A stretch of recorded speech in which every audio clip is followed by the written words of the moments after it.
Patty Moreno, the Garden Girl. And I'm William Moss. And today we're talking about planting seeds. It's the beginning of the season, and now it's a good time to get some of those cold weather crops in the ground. Yeah, we are going to be planting a variety of seeds in here, and we are going to start planting some lettuce, some European mesclun salad, some radishes, because we're going to be able to eat those radishes within the month, and also some oriental greens, some Asian greens here, and onions, because onions take a while, so you want to get those in early. They do.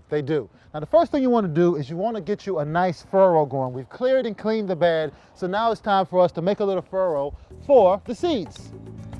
So we're going to start out with some lettuce in this bed, and this is a great tip for anyone out there to know how deep you plant a seed.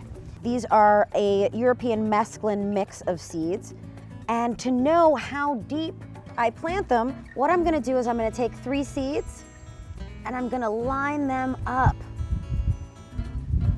And that is basically how deep I need to plant that particular seed.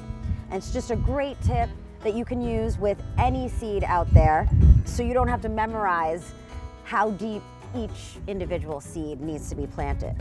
So is our furrow done? Let me just take it all the way to the end down here, because we want to grow from end to end. There we go. All right, let me give you some seeds. All right. And maybe you can start that way and I'll start this way. Okay. A little more. Don't be skimping on the seeds. Mm-mm. And we'll just sprinkle these in.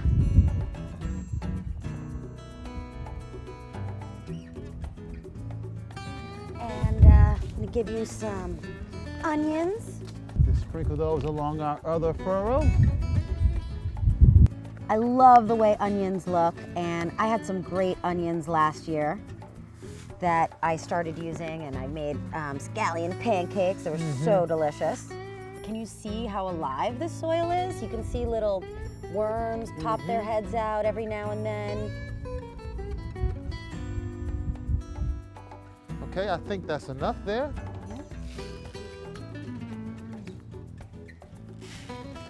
Nice.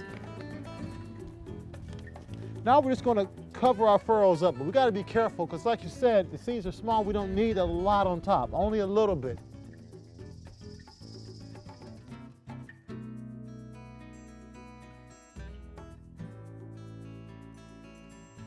We've got the seeds in the ground, and the next thing we have to do, of course, is water it thoroughly. We want to make sure that during the germination process, the seeds are nice and moist, because that's going to help them germinate.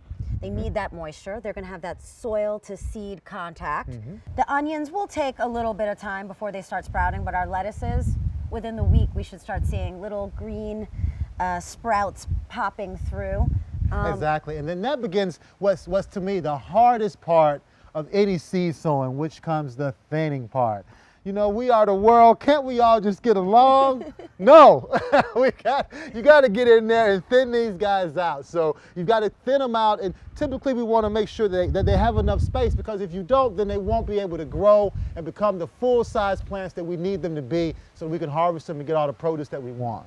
So for our lettuces, we want to space them out about 1 inch between each plant. And when we start thinning them out, you know, we can take that and put that in the compost bin. We don't want to let that go to waste.